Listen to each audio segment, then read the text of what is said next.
बिस्मिल्लाहिर्रहमानिर्रहीम, अस्सलाम वालेकुम। और आज हम एक्सेल के अंदर जो देखने जा रहे हैं वो है हमारा पिवट चार्ट। पिवट चार्ट एक इंतहाई अहम फीचर है एक्सेल का।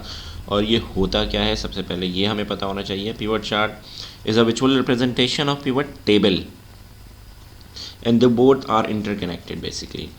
पिवट चार्ट जो है वो विजुअल रिप्रेजेंटेशन होता है आपका पिवट टेबल के। तो पिवट टेबल क्या होता है ये हमने आपको पिछली वीडियोस में बताया है। तो पिवट चार्ट जो है वो पिवट टेबल की रिप्रेजेंटेशन होती है। और इसके अंदर आप करते क्या हैं, अब नॉर्मल चार्ट और पिवट चार्ट में डिफरेंस क्या होता है। नॉर्मल चार्ट्स जो होते हैं बेसिकली वो स्मॉल डाटा सेट्स के लिए अगर आप काम कर रहे हैं तो उसके लिए आप चार्टिंग करते हैं तो आप कर सकते हैं। लेकिन pivot chart represents and plots hundreds and thousands of data. तो अगर आपके thousands and hundreds and thousands of rows हैं तो आप पिवट चार्ट के अंदर बहुत आसानी से चार्टिंग कर सकते हैं उसकी। अच्छा, उसके अलावा क्या डिफरेंस हो सकता है, नॉर्मल चार्ट्स जो है वो आपके वो फ्लेक्सिबल नहीं होते हैं।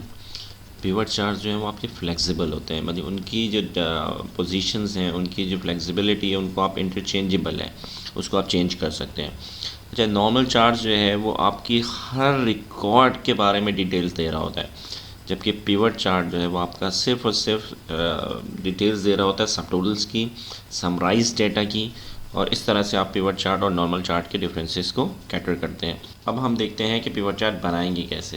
एक एग्जांपल के थ्रू हम इसको कवर करने की कोशिश करते हैं। हमने एक डाटा यहाँ पर लिया हुआ है जिसमें हमारे पास कुछ कॉलम्स हैं, जिसमें डेट है, नेम है, रीजन, प्रोडक्ट्स, क्वांटिटी, प्राइस और उनकी सेल्स मौजूद है। ये डाटा हमारा मुख्तलिफ रॉज में है। जैसे कि मैंने आपको पहले बताया है कि हमने जो है वो इसके अंदर कोई ब्लैंक रो और ब्लैंक कॉलम्स वगैरह नहीं रखने होते हैं, वो हमारे पास इस वक्त मौजूद नहीं है। ना ब्लैंक फील्ड है आपकी, ना कॉलम इसके अंदर कोई ब्लैंक है, ना हेडिंग्स आपकी इस वक्त ब्लैंक है, ना आपकी कोई रॉ आपकी ब्लैंक है इस वक्त। यहाँ पे आप देख सकते हैं। अब आपने क्या करना है, हमने जाना है इंसर्ट में, और इंसर्ट में जाने के बाद हमारे पास आ रहा होता है पिवट चार्ट। यहाँ पर हम इस पर क्लिक कर देंगे, पिवट चार्ट में जाएंगे। अब पिवट चार्ट के बाद एक आपके पास एक डायलॉग बॉक्स आ जाता है जिसके अंदर हमने ये बताना होता है कि पिवट चार्ट का सिलेक्शन क्राइटेरिया क्या होने वाला है। तो यहाँ पर आप देख रहे हैं कि इस वक्त इसने ऑटोमेटिकली इसको सिलेक्ट कर लिया। अगर ये ऑटोमेटिक सिलेक्ट नहीं करता तो हम यहाँ से जाके इसको सिलेक्ट कर सकते हैं।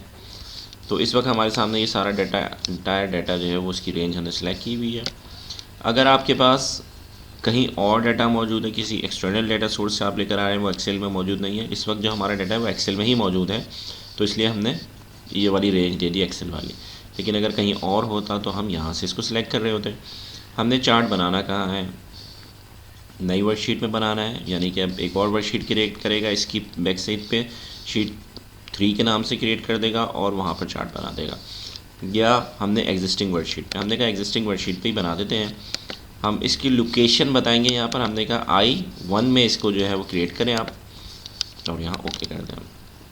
इस वक्त आपके सामने जो है वो पिवट चार्ट आया और उसी के साथ पिवट टेबल भी आ गया। जैसा कि मैंने आपको बताया कि इंटरकनेक्टेड हैं और विजुअल रिप्रेजेंटेशन होता है ये बेसिकली आपके पिवट टेबल ही की। तो पिवट टेबल भी साथ साथ ही इसके क्रिएट हो रहा होता है बेसिकली। अब आप देखिएगा कि यहाँ पर वो सारी फील्ड्स जो हमने अपने डाटा सेट के अंदर ली हुई थी as a heading, as a header, वो सारी की सारी यहाँ पर आ चुकी हैं। अब हमने जिस भी फील्ड को उठाना है, मिसाल के तौर पे हमने कहा हमारा चार्ट क्रिएट करो नेम की बेसिस पे, और जैसे ही हम नेम पे क्रिएट करते हैं तो आपको यहाँ पे एक फ़िल्टर क्राइटेरिया नज़र आ जाता है। आप यहाँ से नेम की सिलेक्शन को चेंज कर सकते हैं, अपनी मर्ज़ी का नेम दे देते हैं। तो भी हम इसको देखते हैं। उसके बाद हमने कहा कि एक क्वांटिटी ले लें और उसकी बेसिस पे चार्ट क्रिएट कर दें। अब उसने इन सारे नेम्स की बेसिस पे, नेम्स को उसने रॉज में रखा और क्वांटिटी को जो है वो उसने उसके साथ रखा और उसके बाद एक चार्ट क्रिएट कर दिया। अब यहाँ पर इस फ़िल्टर का मकसद क्या था, इस फ़िल्टर को आप आसानी के साथ यहाँ चेंज कर सकते हैं। मिसाल के तौर पे मेरे पास बहुत सारे सेल्स रैप मौजूद हैं, मैंने कहा मुझे आसिफ शहजाद इन दो को कंपेयर करना है, तो ये आपके पास उसका कंपैरिजन आ जाएगा। यानी इसमें अगर आप देखेंगे तो आपकी डाटा के अंदर भी आसिफ जो दिखा रहा है वो 379 पे, जिसने सबसे ज़्यादा सेल आउट किया है। उसके अलावा जो शहजाद है वो सेकंड नंबर पे है। तो यहाँ पर आपका आसिफ का बार जो है वो हाई है, शहजाद का बार जो है वो थोड़ा सा लो साइड पर है। तो इस तरह से पिवट चार्ट क्रिएट हो रहा होता है। अब ये एक डायमेंशन है जिसको लेकर हमने जो है पिवट चार्ट क्रिएट किया है। ये 2D डायमेंशन भी कहला सकती है। अगर हम इसको चेंज करना चाहें तो हमें क्या करना होगा, हमें जो है वो यहाँ से उठा के, मिसाल के तौर पे हम रीजन को ऐड कर लेना है। हमने कहा रीजन उठा के ऐड कर दें इसके साथ। तो अब आपके देखें यहाँ पर फ़िल्टर जो है वो 2 जगह बन चुका है, यानी रीजन और नेम, और आपका डायमेंशन भी चेंज हो गया। मैंने कहा कि यहाँ पर जो है वो सारे नाम ऐड कर दिए जाएँ, और ये सारे नाम चारों के आ चुके हैं। और इसी के साथ हमने जो है वो इसको आसिफ की पोजीशन को जो है वो सेंट्रल, नॉर्थ और साउथ में देख रहे हैं। इसी तरह शहजाद को भी, इसी तरह से ज़ीशान को भी, इन तीनों रीजन्स के अंदर इनकी पोजीशन, यानी अगर हमें यहाँ से देखा जाए तो हमें नज़र आता है कि जो है वक़ार इस वक्त सबसे ज़्यादा बार में सेल आउट कर रहा है, मोर देन 300।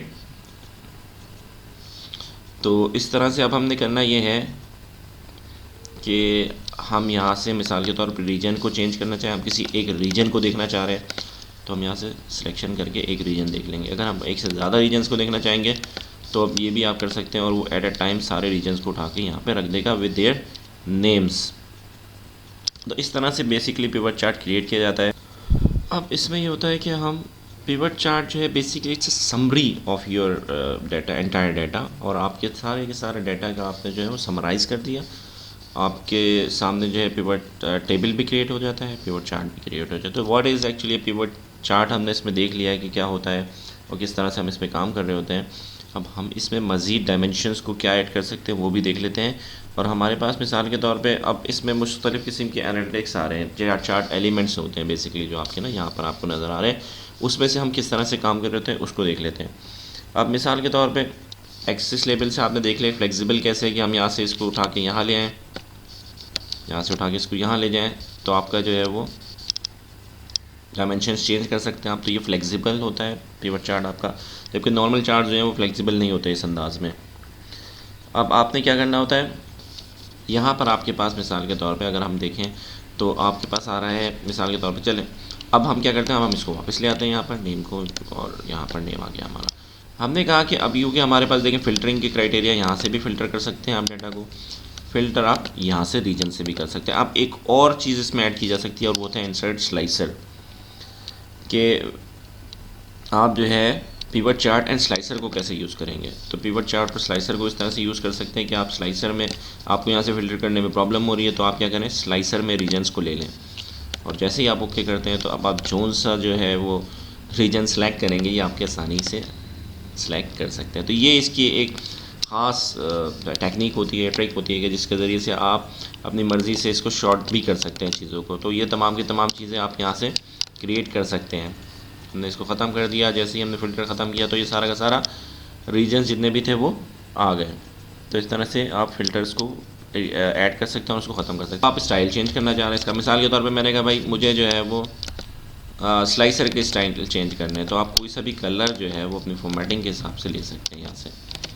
ये इस तरह से आप स्लाइसर को चेंज कर लें अपने कलर के हिसाब से, और इसी तरह से अब आप क्या कर सकते हैं, जो सा आपको सही लगे वो सिलेक्ट कर लें,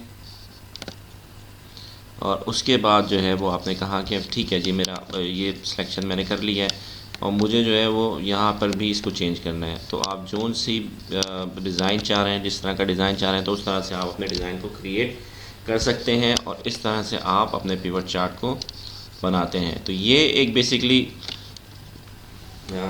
हमारा एक पिवट चार्ट का कॉन्सेप्ट था। इसके अंदर हमने देखा कि व्हाट इज़ पिवट चार्ट की, और पिवट चार्ट होता क्या है। Pivot chart with multiple series के साथ हमने बेसिकली देख लिया कि अगर हम एक से ज़्यादा सीरीज़ पे हम पिवट चार्ट बनाना चाहें, क्रिएट करना चाहें, तो वो हम किस तरह से क्रिएट कर सकते हैं। और फिर पिवट चार्ट एंड स्लाइसर्स को हमने डिटेल में देख लिया कि पिवट चार्ट विद स्लाइसर कैसे काम करना होता है। और आई होप आप लोगों को ये समझ में आ गया होगा। तो मिलते हैं इंशाल्लाह अपनी नेक्स्ट वीडियो में। Thank you.